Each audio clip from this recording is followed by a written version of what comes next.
Assalamualaikum warahmatullahi wabarakatuh. Pada kesempatan kali ini, kami akan membahaskan dan memaparkan materi tentang public relation. Oke, langsung saja. Kita membahas tentang pengertian public relation dulu.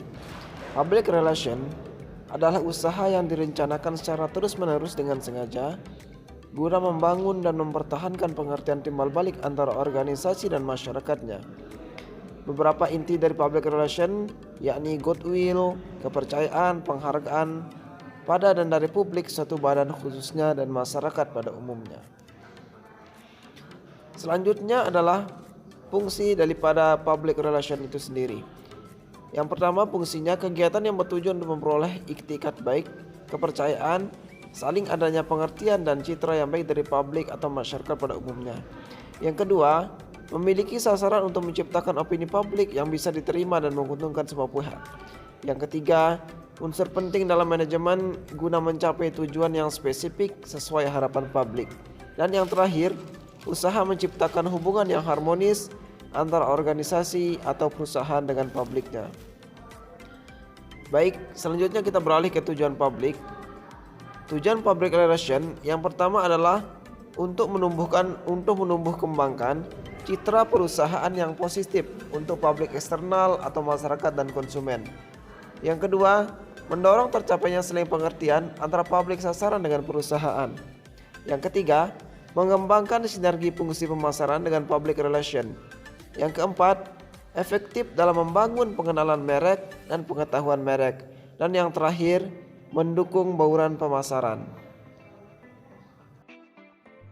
Fungsi manajemen public relation: 1. Perencanaan atau planning, 2. Pengorganisasian atau organizing, 3. Penyusunan formasi atau staffing, 4. Memimpin atau leading, 5. Pengawasan atau controlling.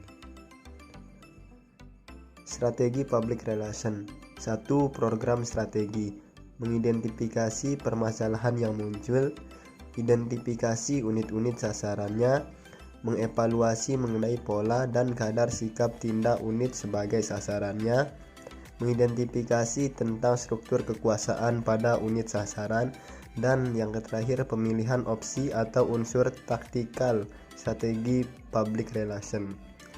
2. Komponen bentuk strategi.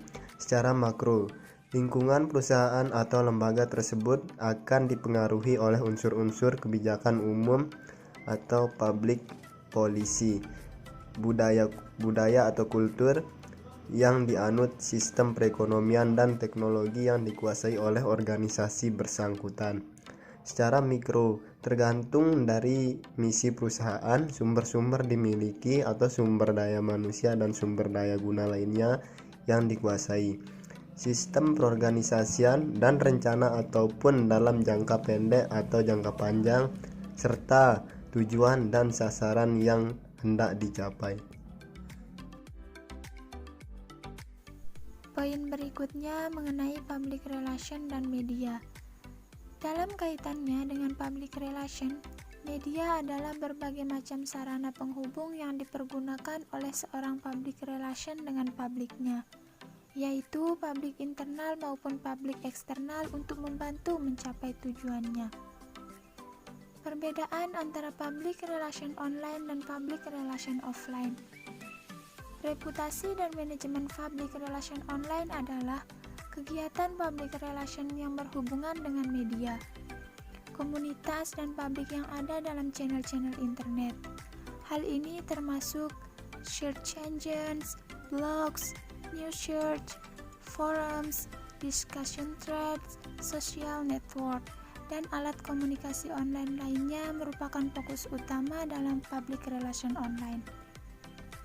Sedangkan public relation offline memiliki konsep yang sama dengan public relation online. Hanya saja medianya menggunakan media cetak, radio, atau televisi. Meskipun ada beberapa dari media internet yang termasuk dalam public relation online yang offline.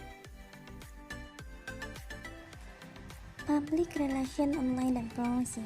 Marketing dalam kegiatan public relation didasarkan pada pemikiran untuk memenuhi kebutuhan, keinginan konsumen yang merupakan instrumen dalam pengembangan penjualan produk dan jasa. Atau dengan kata lain merupakan strategi dalam kegiatan public relation untuk mengembangkan dan membuat maju, bersaing dengan organisasi yang bersangkutan. Mengukur efektivitas kegiatan public relation online. Pengukuran efektivitas setiap kegiatan kehumasan harus didasarkan pada tujuan yang telah ditetapkan. Penetapan tujuan tersebut dilaksanakan pada tahap perencanaan kegiatan komunikasi. Tujuan dari setiap kegiatan harus bisa diukur. Karena itu, tujuan harus didefinisikan secara kualitatif. Ukuran yang digunakan untuk mengukur kegiatan-kegiatan tersebut harus ditetapkan dengan mempertimbangkan beberapa faktor, yaitu faktor khalayak, faktor media, dan faktor hasil.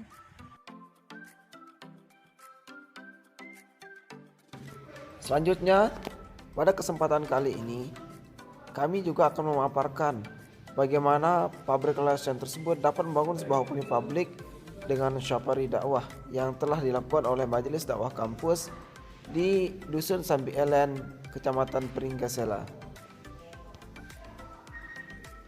Safari dakwah merupakan sebuah public relation yang dibentuk antara organisasi Majelis Dakwah Kampus Titnu Al-Masuni dengan masyarakat Dusun Kesambi Elen.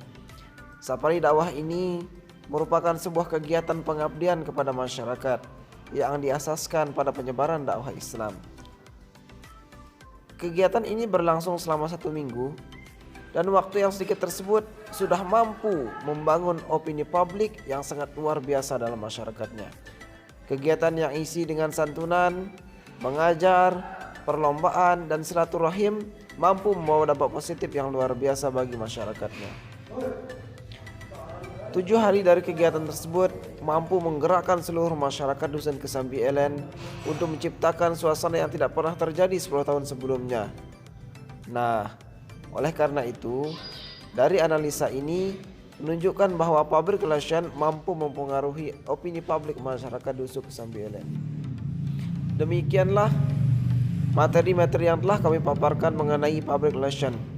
Semoga bisa bermanfaat bagi diri kami dan bagi orang banyak. Sekian, wassalamualaikum warahmatullahi wabarakatuh.